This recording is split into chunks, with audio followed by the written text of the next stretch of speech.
Welcome back, everybody, to Salty Runback's coverage of the CLOL 2024 Championship. We are rejoined by Colthrow and Shogo off the back of a Fisher Game 1 win, where the death of Bajani has been greatly exaggerated. Shogo, you were gassing him up in the chat a little bit. What's going on with Bajani, man? Bro, I told you, don't sleep on Bajani. He went up 30 CS, he solo killed the Maokai. He dragged 5 people up there and they got 2 turrets off of it. Like, even the one play where he died, Repi had to ult top and then TP back mid. It completely messed up Northwood's tempo. Like, they were unable to recover from that really because they were always one step behind for the rest of the match because of that.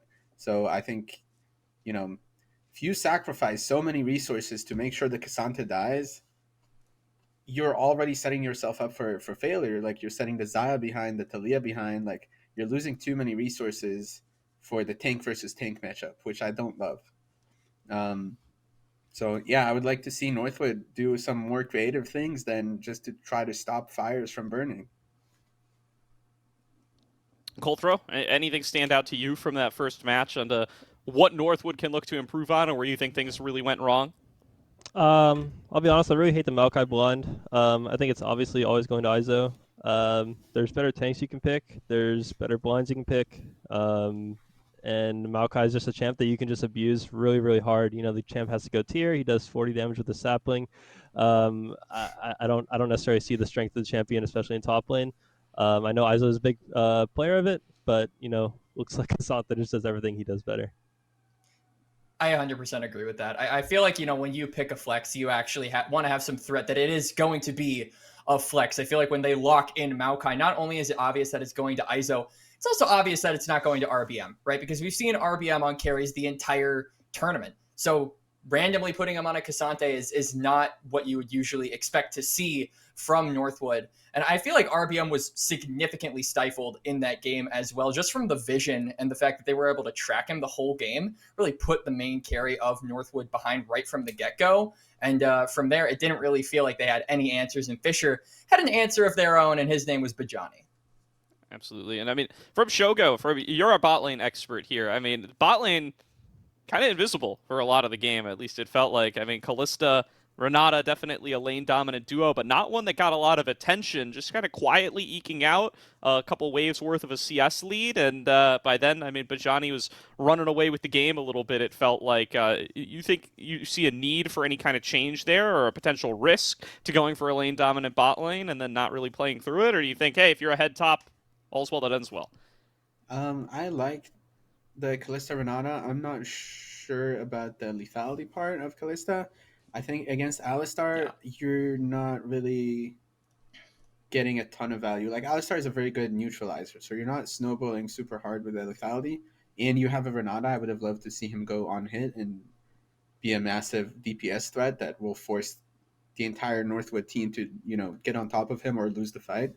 But as you said, like, once you see your Cassandra go up 40 CS and 1v2 the top jungle, like, you're perfectly fine just, sitting back and enjoying the ride.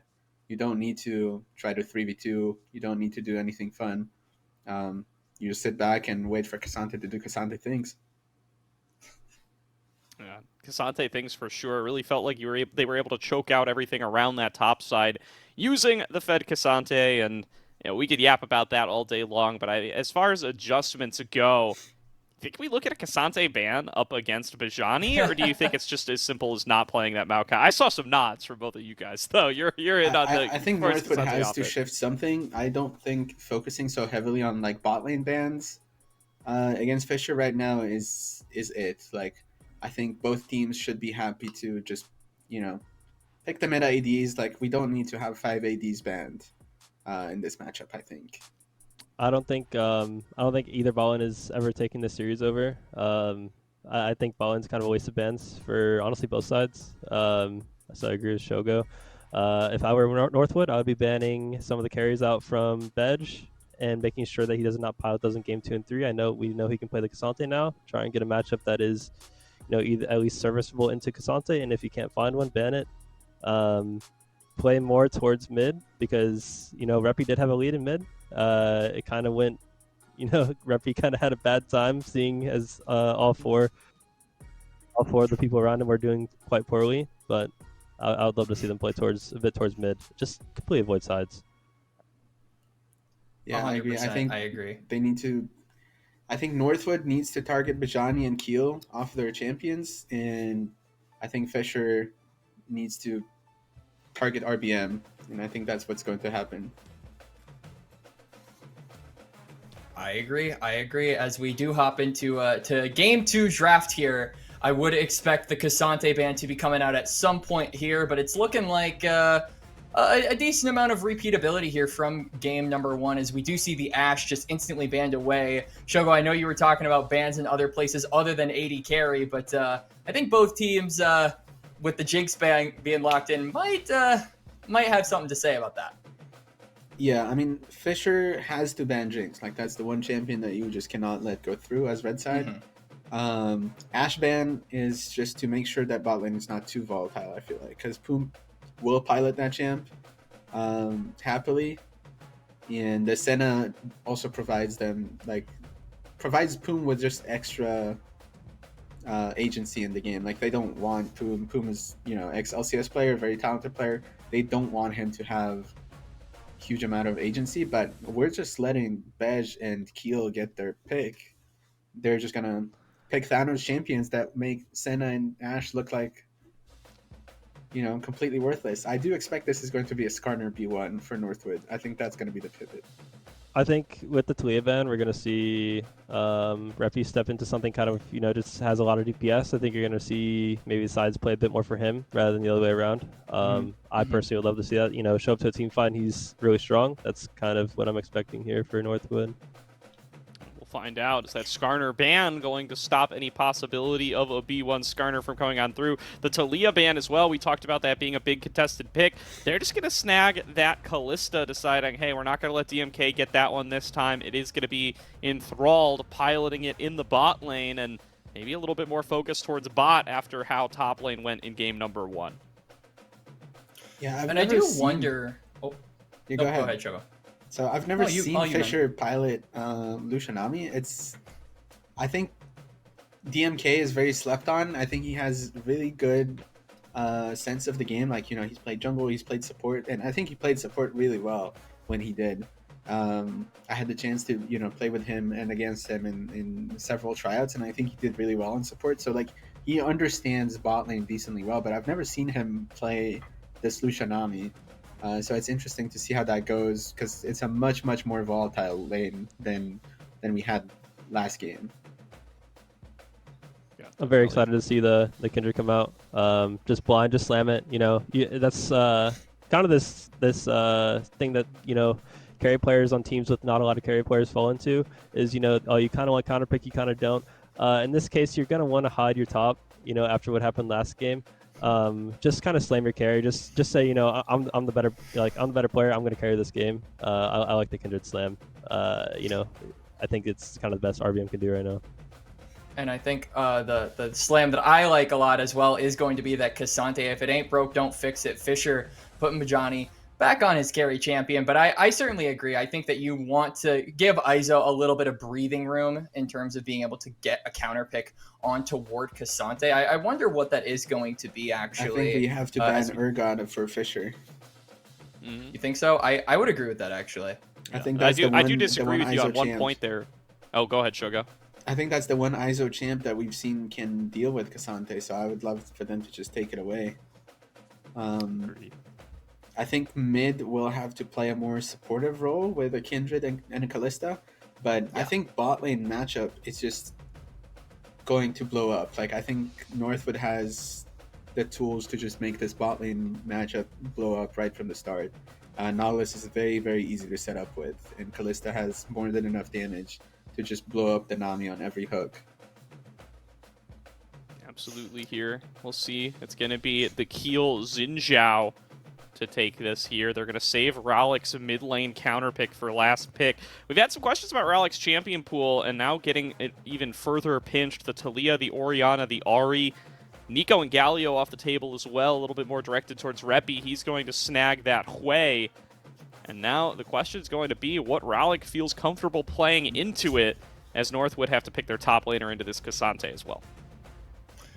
Yeah, I'm a little bit worried about Northwood here because, yeah, they have to pick a tank. They have to pick something that can frontline for them. And I was thinking, the Maokai is probably going to be the immediate answer. But this is exactly what we saw in game number 1, right? I mean, this is the exact same matchup, the exact same players. Nothing has changed. And if nothing has changed, I think Fisher are more than happy about that. I agree. I think, the Cinder is a bit of an unpopular champ right now, but I do think it's good to think such as the, Kalista Kindred. I think I favor Fisher. You have Cassante and Maokai again. He just kind of insanely hard smashed that matchup, to say the least. You have Zinzao to Kindred, very good matchup on the 1v1. I do think that the one edge that Northwood has in this game is bot lane, if they can actually have the confidence to smash with the Kalista Nautilus, then maybe. I do think they have winning 3v3, so I think that's both avenues for both teams. I think there's a big edge for Northwood in terms of ease of execution. They have a Nautilus, they have a Maokai, they can just point and click, whereas Fisher, they have to play their champs much better to get the same results. Like, I think Syndra and Lucian are not super easy champions to execute in a comp environment, so I think it's on Fisher to really play their champs that they picked, and hopefully they're comfortable enough and can get the value, because I do think they have really valuable tools here, but they have to use it right. Absolutely. Well, thanks so much for those insights, Kolthro and Shogo. We are getting into game number 2 now. On to Summoner's Rift. Northwood down 0-1. Looking to tie things up with Fisher. Fisher looking to take themselves on to match point. And Northwood making a beeline through the bottom lane, 5 members strong. We were talking a little bit about, the ease of execution, the fact that there are so many tools in Northwood's arsenal to be able to get some picks. You have the Nautilus hook, you have the Maokai root. Just try and maybe get something early here, and they might have found DMK. Yeah, you're looking for him, and that's going to be the flash coming out there. Clyde trades his flash for DMK's. And he will be happy about that one as Rallick looks for an aggressive ward. He's going to get found by Clyde and enthralled. Dredgeline not quite back up yet, though, means Rallick can move back out to safety. Rallick managing to save himself and get the ward down, and this is exactly what we saw in game number 1, right? They tracked RBM. They kept up with him on the Viego. Kindred, though, a little bit more friendly in terms of being able to do some more unorthodox pathing. You have that jump. You have the ability to go over that wall, avoid some of those wards, and they did see Rallick coming back, so I have to think they suspect that there is a ward there. So if RBM wants to avoid that ward, I certainly think that that is, in the realm of possibility on this champion. But both junglers, again, just starting topside, going to be pathing bot, as it's a very volatile matchup down there, as I think both Kolthro and Shogo highlighted very well. Yeah, absolutely here. And you know what the thing is here? Izo, he listened to Kolthro, but just a little bit too literally. He didn't blind the Maokai this time. He counterpicked the Maokai into the exact same matchup. We'll see if that changes anything. Presumably it does not. Enthralled using that Hail of Blades for some early trades here, and Clyde really looking to punish on that absence of flash. So far, DMK doing a good job, but the hook connects onto Poom. Ignite comes out early. Enthralled looking for the first blood. Keeps Poom very low, but Poom will survive. Another flash drops in trade for the heal and Ignite of the Northwood bot lane. No flashes available for the bot lane of Fisher College means that so much pressure can be laid down here from Enthralled and Clyde. And it just makes the urgency of Keel trying to relieve that pressure so much more apparent, right? You can see 3 camps going into a recall, wants to try and maybe get an item advantage because he knows RBM is going to be on that bot side as well. He knows that a 3v3 might break out or a tower dive might even happen, and he wants to be prepared. He wants to be juiced up when that occurs. Multiple waves crashing in here now. They will be able to finish off the siege. And they're just going to go for an invade here. That blue buff is still up and available. Clyde hex flashes the wall, gets spotted on the ward, but they're going to start this blue buff up, 3 members strong, and Keel going to read the situation and recognize, hey, I cannot go over there, but being right is only half the battle. Being able to not fall behind is the other half, and he'll fail on that front. Northwood take the 3 buff start. but I like that he's staying in the area. He's protecting against a potential dive, and he also wants to be there in case of a crab fight. Yeah. All right, Poom coming on to join his team, but RBM will be able to just dance of arrows right back over the wall. Keel will be able to secure the bot side scuttler. Are they looking for some more here? Reppy gets stunned by the scatter of the week. Enthralled flashes the wall. They want to kill here. Poom doesn't have the flash, but there is no lockdown. Keel will flash in response, so it's a 1-for-1 trade. But that's 3 flashes down for several members of Fisher College, significantly hampering their ability to go aggressive in this early game. And I love what I'm seeing from Northwood here. They are just burning these vital summoner spells off, making it easier for these duels that are occurring potentially on this top side. Fight potentially breaking out here. RBM going to be the focus. The fear comes through from Reppy, trying to keep Bajani away. Izo now frontlining for the squad, trying to keep anybody from getting onto his carries, but he's got to be worried about his own well-being as he gets focused down and drops for first blood to Keel yet again. Fisher College on the board. Bit of a scuffed flash there from Izo as well. He is just completely left on his lonesome. RBM too low to really continue the fight. I believe he managed to get that grunt, but that was a close steal there from Bajani, and that would have been a mental edge and a half for Fisher if they got that. Definitely, but either way, they're coming on out with the objective edge regardless as they secure themselves first blood and nearly a 1k gold lead alongside it.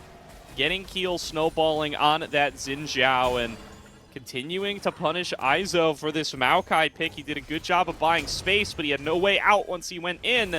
He's just not tanky enough to be able to withstand it, just trying to clear out waves here. Bajani continues to work on this first plate. And he will actually get it here going on this reset. Bajani just not being punished at all. The Maokai isn't able to do enough damage to dissuade him from going for those first turret plates to just be in the face of this tree. This tree has no real bite to him yet. And especially with no flash, it just feels like Bajani has all the time in the world to potentially go aggressive and really bully around Izo. And he's also getting sick soon. So that all out has to be on Izo's mind in terms of trading coming up. Yeah, RBM arrives to the bottom side, try to secure this dragon along with the squad, and they will be able to do so. Enthralled and Clyde holding Prio in that bottom lane, have themselves a little bit of a CS lead. We'll see how much DMK can equalize that on this wave crashing into him right now. But it will be the first dragon going over to the Northwood team, and now setting up for a potential dive up against DMK. He's going to have to play this respectfully and give up this wave unless Fly just flashes onto him. They're focusing on towards DMK, looking for the dive. Enthralled doesn't finish him off, but RBM does. Will be a 1-for-1 trade. One more turret shot does not take down RBM. A double bubble from Poom will make escaping tough for the Fisher College bot lane. Keel coming in on the backside. Poom focused down, nearly drops, but survives just barely thanks to the ebb and flow as Keel cleans up a double kill. And Keel was a player that we highlighted from Fisher, right? He is going so aggressive on so many picks, and we're seeing it here in game number 2. He is just completely unleashed, and now 3-0 on the map. Grubs on the table. There is nothing stopping him from just accelerating further, and Northwood lack any kind of response to really deal with him at this point. Definitely do, and it's just going to get further and further out of control now. Game number 1, it was Bajani. Game number 2, it's Keel.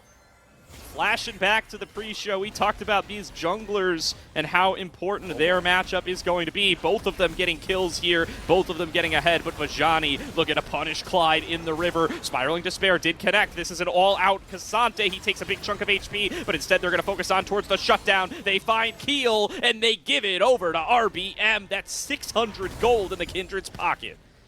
600 gold and a mark, followed up by Grubs here for RBM. So the Kindred making its way back into the game while also setting the Xin Zhao behind a little bit. Really big pickup here for Northwood and gives them a little spark to work with. We'll just have to see if that spark can turn into a flame, as it still feels like this is a close game between both squads. Definitely both still in it, and definitely going to be the jungle v jungle matchup we were promised. The majority of the kills of the game, 5 out of the 6, are held by the junglers right here, right now. I'll have to see who can utilize that advantage better. So far, worth noting, RBM only on 1 mark of the Kindred, has not been able to move forward towards any others. We'll have to keep our eyes open for if he's going to be able to hit that critical 4-mark map. And it feels like the early game really is where RBM shines, right? I think the big, diverging point in both of these junglers' stories is CLOL is really good at being with his team around that mid to late game, knowing that his team has his back in those exchanges, in those team fights to be able to start those up. Meanwhile, RBM knows that his team has his back with priority and rotations in the early game to get into the enemy's jungle and, try and steal away some of those marks, get a little bit aggressive on the opposition. So I think RBM, you gave him a bone, and we're going to have to see now with the Kraken Slayer if he can really turn that into something. Definitely. The focus on towards that top side has subsided since game number 1. Focusing a little bit more towards the bottom side these days.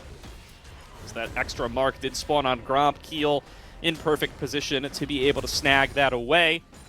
So the stacking will continue to be slow and steady for RBM. He just continues to farm up on his own side of things, cannot repeat that blue buff steal from earlier on. We got about 90 seconds to go until this next dragon. And a little bit of moves coming out here from Northwood. You can see, we talked about it last game, but Fisher were so good at establishing vision around those dragons and around those objectives. And I feel like Northwood now, you have lanes that can easily garner prowl. You have the Callista and the Nautilus. You have the Hui. This is your time to try and lay down some vision, lay down, some pressure in this bot lane river, but they're just not doing it. They are still just staying in lanes. They are being held around that area, and it feels like Fisher will have all the time in the world to take over. You can already see so many red wards coming around that area. Yeah, but the push in bot does belong to Enthralled and Clyde, so they may have a little bit of an angle to move through bottom river. Instead, they're actually taking a recall here. They want to see if they can finish off an item onto Enthralled before another potential skirmish breaks out. Meanwhile, RBM has found a marked Scuttle Crab. He will secure it. That is his 2nd mark of the game, halfway to relevancy.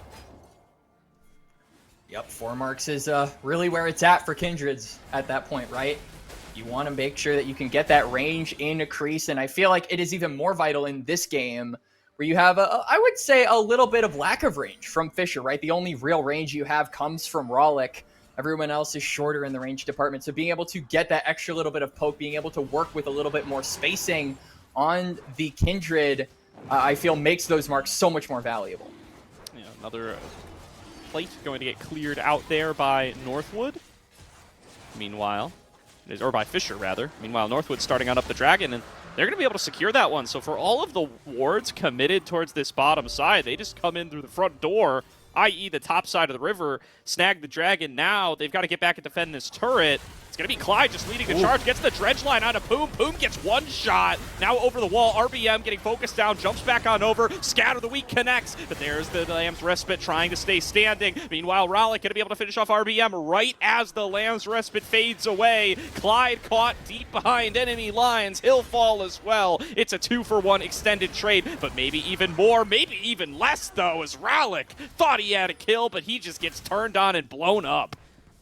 Kills there from both teams, but Clyde hooking him blind to the Tribush. That was honestly insane. He had no idea what members of Fisher College were in that bush, and that could have very easily turned bad for, I feel, both squads. But at the end of the day, they walk away from that trade breaking even. And I have to think in Northwood's case, that's definitely more favorable toward them because they are just slightly behind in the gold department. For sure. Well, Rollick gets paid and then gives some money back in that play as he finds his 2nd kill of the game and then gives that shutdown gold over. Now going to be putting Reppy once again into a strong position, 2-0-1. He was strong in game number 1 as well, and the Talia was not able to push that one through, but now he has got RBM for a secondary carry. See if they're going to be able to join forces. So now the Scuttlers, or the Grubbies rather, getting started up by Fisher. They will look to tie things up at 3-3. I mean, Fisher have a lot more room to work with, right? They had to send in Thrall to clear that wave in mid, and so they'll be walking in late if they go for a fight. It's also the fact that they are starting 4v5. You can see DMK on the side. RBM, he just risks it all for the scuttle grab and is blown to pieces. Another kill coming through for Fisher, and they get that one no problem. I appreciate the attempt from Reppy to try and throw down the lightning bolt to get that last one, but yep, it is 3 grubs apiece for both teams, so Might's denied for both sides, and it is going to have to be the Dragons that both teams look at. Northwood ahead in that department and definitely going to be putting a lot of pressure on Fisher to respond, but it feels like Fisher in a lot of these duels have managed to, kind of win out on them. They have gotten the numbers advantages quicker.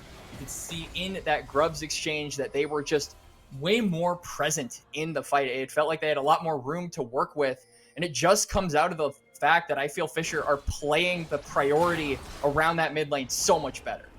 Definitely. Fisher College now find themselves about 2K in the lead. The Dragons favoring Northwood as their path to potentially try to equalize, but giving up that kill on the Kindred really feels rough, but now Clyde looking to get another fight started, just throws out the depth charge immediately, trying to one-shot Rowlick here, but he's still standing, and Keel's here to turn around the fight, gets the 3-talon strike for the knockup. Keel getting chased down on the other side, rather Clyde, as a double kill comes over to Keel for Fisher College. Keel waiting in the bush, and Clyde and Enthrall took the bait, but they didn't just reel in any fish, they reeled in a shark. And those just closed in on the members of Northwood as it is 2 more kills going over to Keel. Now 6-1 on the Xin Zhao. So unbelievably strong. And Northwood worried here as they have a carry plan in Reppy and RBM. And luckily, a champion like Xin Zhao is amazing at dealing with those sort of long-range skirmishers. Yeah, and I mean, Keel is fully unleashed here. It's looking like, at least in game number 2, this guy has been so strong in this scene for quite a while here, showing up with Fisher College. Part of the reason that you would be hyped for what this team can accomplish, and really showing up here up against a Northwood team that was looking real hot in their run so far. Really being able to take it to them so far in these first couple of games. Absolutely, and Northwood, you can see just going to get the scuttle, or going to get the Rift Herald, rather, for themselves. Northwood, for all the times it feels like they have been behind in terms of these skirmishes and these fights, and feels like Fisher have managed to win out on a lot of those, sort of exchanges with one another. They have been silently putting themselves up rather steadily in the objective department, right? They have 2 dragons, they have 3 grubs, and now they have the Herald, which manages to get them a kill in mid, or rather get them a tower in top, but it does leave Fisher open to take this bot side and get themselves the first strike of the game. It really does. And that's really going to put a damper on Northwood's best path back in here, as dropping down this dragon means they're going to be even further away from stacking soul. Their Callista is now behind in the matchup, and stuff is starting to turn sideways yet again. Keel so strong on this Xin Zhao. I have to hope that they can one-shot him early and nullify some of that gold lead, but it is starting to look hauntingly similar to game number 1. Just sub out which bruiser is mega ahead. For sure. I mean, Keel still silently getting himself, more and more gold. Hasn't had a pop-off moment in a couple of minutes here, but Bajani has also been getting some gold, right? This Cassante now 1-0-3, has an item acquired, has that unending despair. So it is going to be a case of these 2 frontliners maybe just being too much for Northwood to handle.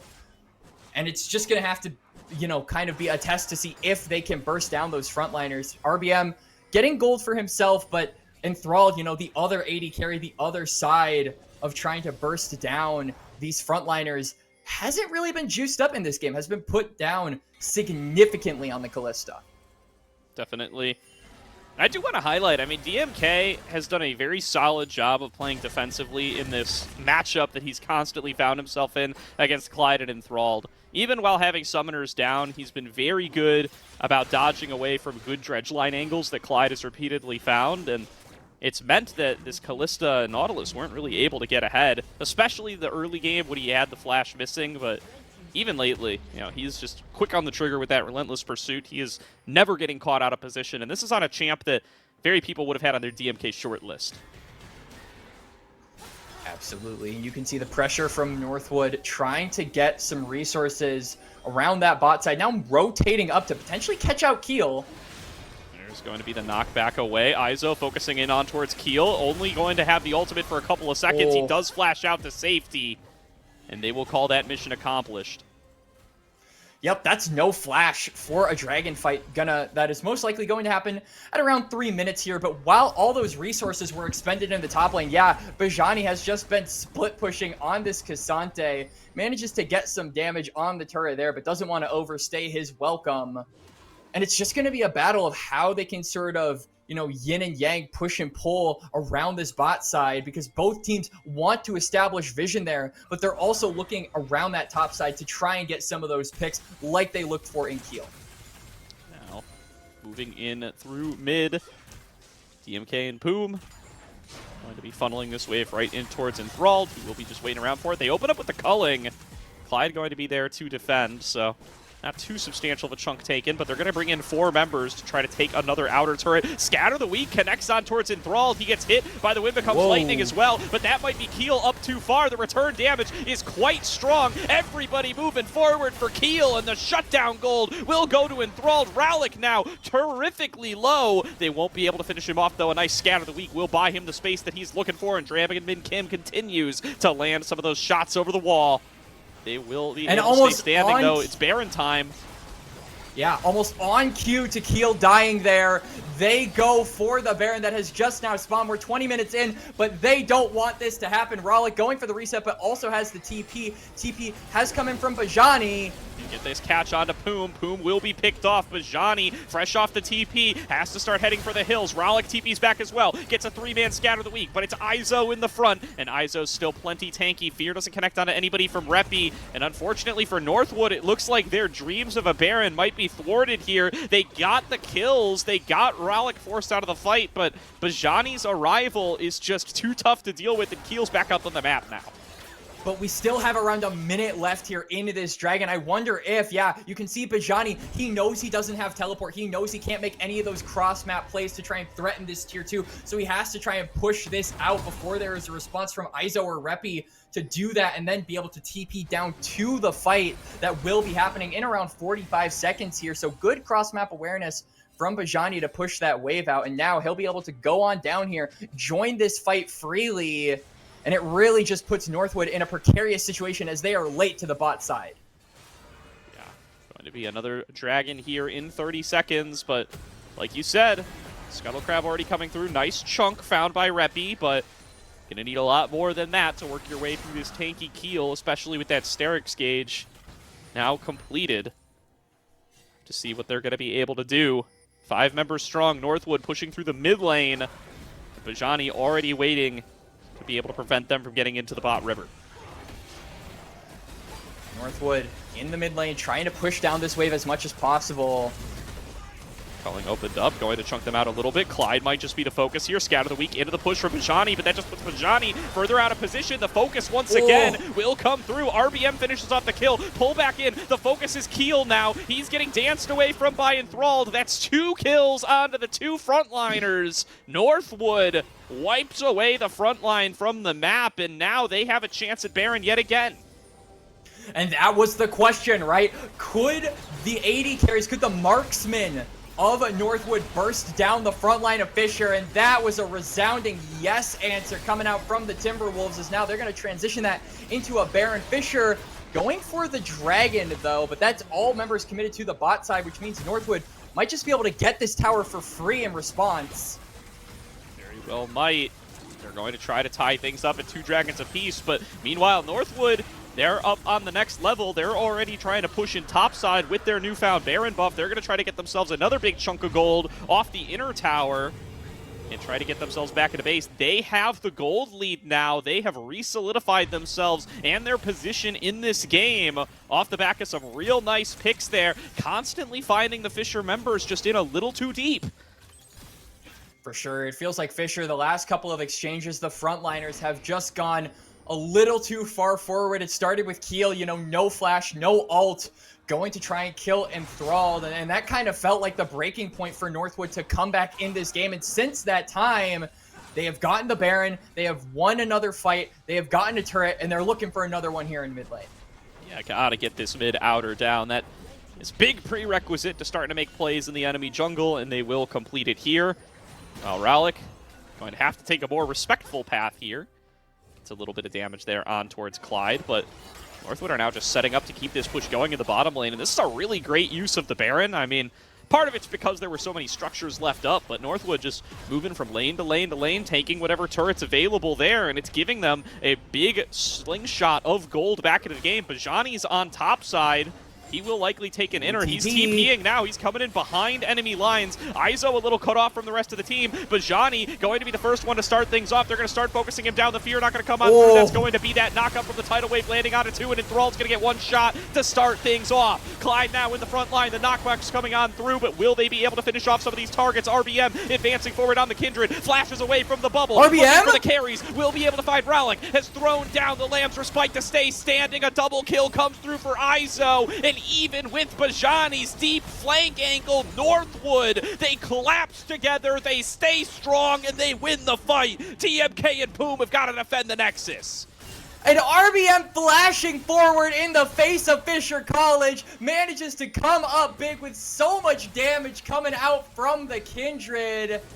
And this is why you ban this man's Kindred, because he is constantly looking for those angles. He is constantly looking for those aggressive plays. And that is exactly what have netted Northwood so many wins in the past 10 minutes, because now they have an inhib, they have so much room to work with, and they're looking to take us to a potential tie here in this series, Gordo. And I don't want to jinx anything here, Quacks, but it's looking like we might have a series on our hands as Northwood out-team fight Fisher, even when Fisher are the ones pulling the trigger.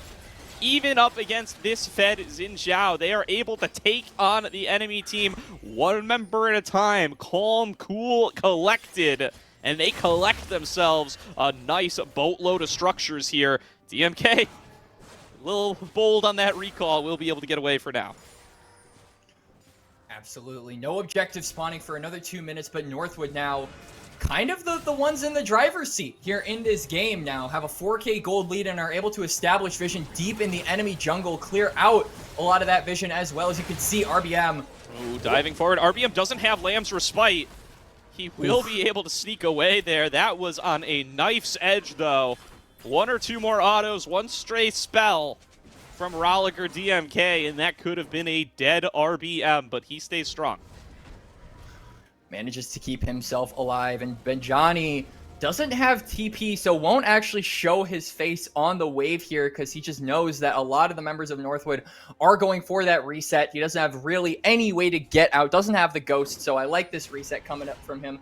Doesn't want to go for anything too over-aggressive, which kind of feels like that's how Fisher sort of lost their lead, right? Going too aggressive, going too deep, and Northwood punishing it at every avenue.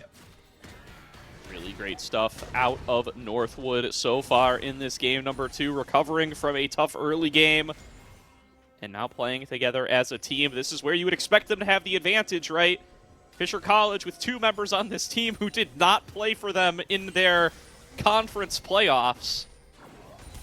You'd expect them to have a little bit less of that synergy built up, and it's showing so far in game number 2. Bajani not going to be able to immune through the CC, getting focused down. No chance at escape as Enthralled finishes him off, and now it is 5 versus 4, knocking on those base doors. 2 siege minions strong.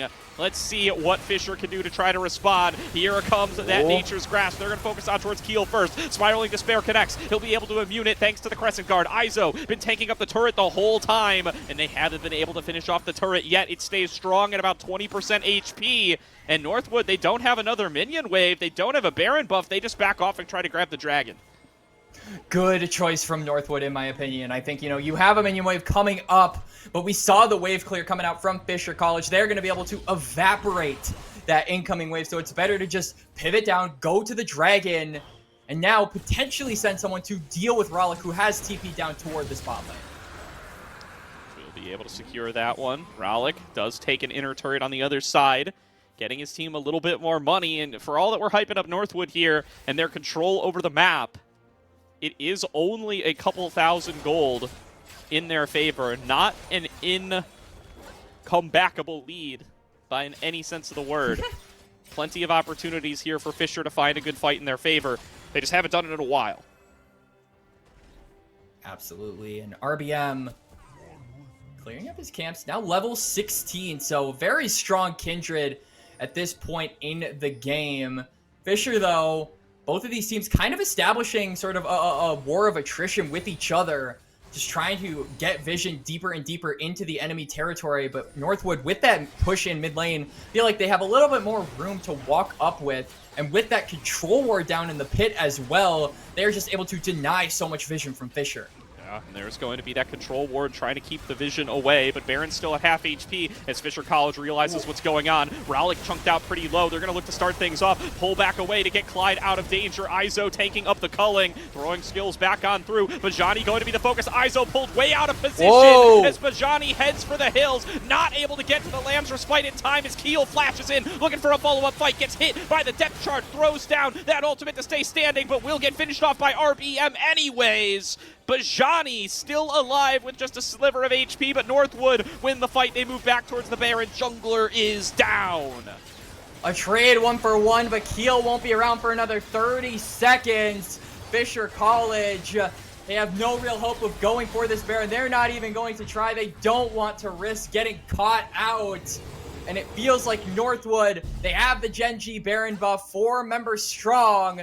Izo has TP, so he'll be able to join the fight. I think it's just going to have to be full steam ahead for this pack of Timberwolves. That's what they're looking for. Izo will be up in 3 seconds. Keel will be up just a couple seconds later. But they were able to accomplish so much with their first Baron. The second one will be where they look to close out the game. Fisher College, they have got to stay strong. They have got to stay connected. They have got to find themselves a fight win one way or the other, or this game too will be done and dusted, and they will be back to even keel on the series, no pun intended. For sure, and 11 marks here for RBM. He had such a sort of suspicious early game, but now we're going to see the full power of Kindred on display. Yeah, Bajani looking like Izo last game. The tank that's behind just has no chance. A flash hook out of Clyde will put Ralik in the dirt, and Northwood start to march into the base. The Timberwolves, 5 members strong. The whole pack's here for Fisher College to try to deal with only 3. And I'm not thinking they're going to get a chance to stand here. It's going to all be on Keel, DMK, and Poom. Poom already getting chunked by this incredibly fed Kindred. He forces back 2 members single-handedly, and he's still trying to keep them down. Game 2 goes to Northwood. We're tied up at 1-1. We have a best of 5 on the horizon, ladies and gentlemen, and I wouldn't have it any other way. Elimination on the line for both of these organizations, and they are pulling out all the stops, and it was Northwood's time to strike in game 2, and strike they did. Really great stuff out of this Northwood team. We were getting a little nervous there, especially as they started to fall behind in game number 2, but they come together, and these are the kinds of picks that they have really made their names on. For all that we've been trash-talking the Maokai, they are so good at setting up fights as a team around that Nature's Grasp, really good at using a front line for these double 80 carry compositions where RBM is playing the Kindred, and it worked out beautifully for them here. For sure, you know, when RBM is ahead on the Kindred, when he gets an inch, he takes a mile, and the rest of the pack of Timberwolves in Northwood come along with him, and we saw that on full display in game number 2. So I'm really going to be curious to see sort of how Fisher respond. I have to imagine they're going to go right back to banning the Kindred. I don't think they foresaw RBM picking that in phase number 1, and that was certainly an unexpected twist they weren't prepared for. So I have to think they're going to go right back to their game number 1 roots, take that away, and we'll have to see how that shakes out. Absolutely, Will. We're going to throw it to another break here while we get into draft for game number 3 and while we get our boys back in on the analyst desk, but we will see you guys in just a couple of minutes.